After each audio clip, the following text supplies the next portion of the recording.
Hey, good morning, fellow YouTubers.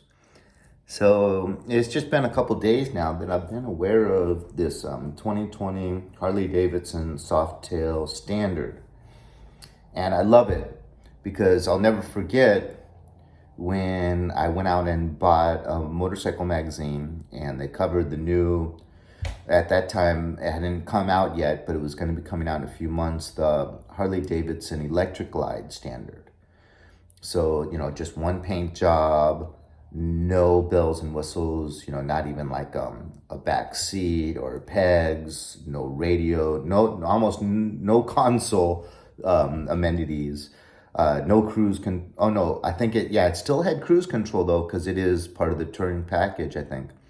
But I just love that because I would love to have a bagger, Harley, especially for traveling. And I'm always thinking I'm getting close to that retirement when I really want to have a good touring bike. So it was like the first time I saw the option of getting a brand new Harley. And I was just talking with one of my subscribers, and we kind of agreed that, how important that first oil change is. Because you have engine parts that are getting used to each other and kind of getting married, and so you have little tiny pieces of metal shavings coming off, and that first oil change is really important. So I do prefer buying brand new motorcycles, but with Harleys they're so expensive. So when you can get a bagger, and it's also the benefit of looking at these standard bikes, whether it be the electrified standard or this brand new Softail standard, it's a clean slate. So you can almost consider yourself the artist, and this is your clean screen canvas where you're gonna paint your canvas portrait, and you get to paint it any way you want. And instead of ripping off expensive parts to put on the parts you choose, you're not going to be ripping off expensive parts because they don't really put any expensive parts on it. I mean, obviously you got the Milwaukee 8 engine. The Softail, changed its chassis in 2018 from the Dyna, the same chassis that Dyna had, over to this new Softail chassis, which is got really good reviews. It's supposed to have really improved the handling. I think it's a little bit lighter. So, I think there was some naysayers, some hard Dyna people that were upset at first, but I don't think you really are having anyone saying that that was a bad move, this new improved chassis. So, it's the Softail standard is very, very similar to the Street Bob.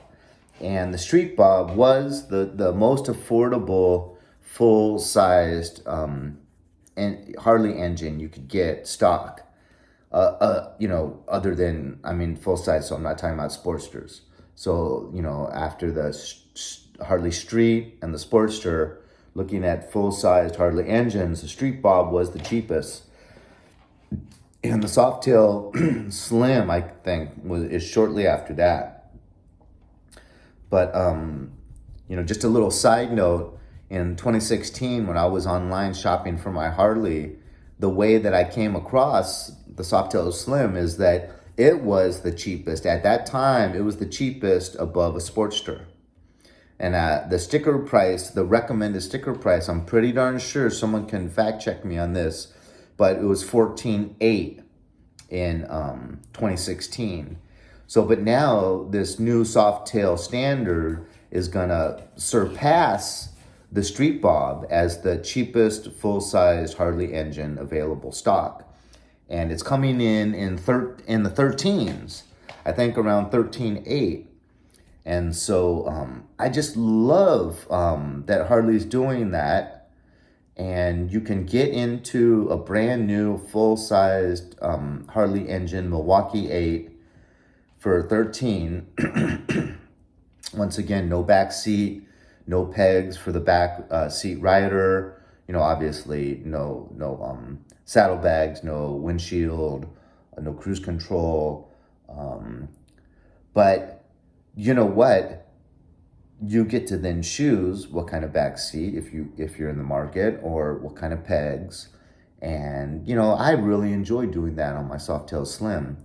Making sure everything, there was a good overall look, and then making sure that the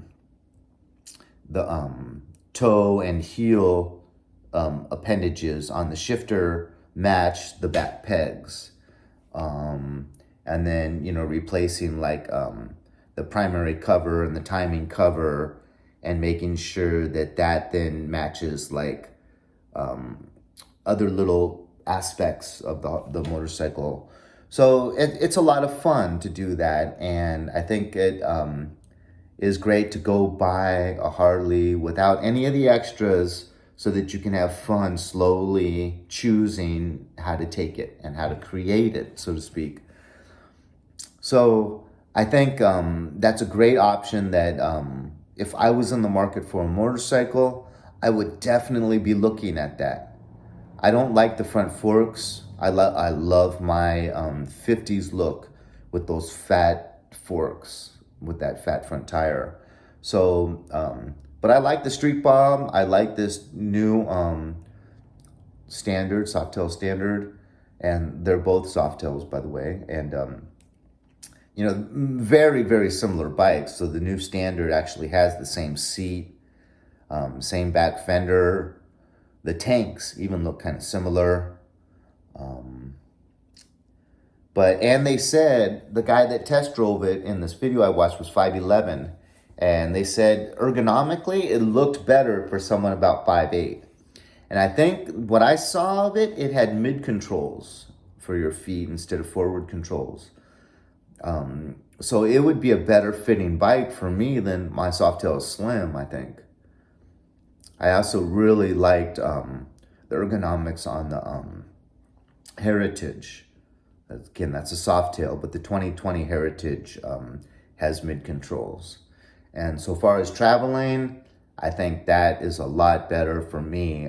It's more comfortable when you're working stuff, driving through the city, but also, traveling, I think it's better. And then you just have some highway pegs thrown on there, so that if you are traveling, you want to get that real laid back feeling and put those feet up. So, but that's all my 2 cents on that standard. Look it up. There's a lot of good videos on it. It looks just like a Street Bob, but it's actually even more affordable. And you can get into, it has more polished aluminum for the primary and the timing, housing, and transmission. So I think that's the main reason why the Street Bob's a little bit more, is you just have more powder coated black stuff. And on this new standard, you have like just full solid chrome spoked rims. And the primary is this polished aluminum. So, but I think it's good that we have these two that are lower priced. And I hope some of my subscribers are in the market for a new Harley, because I think this is a great option. Enjoy. Leave a comment, hit like or dislike, share. Have a great day.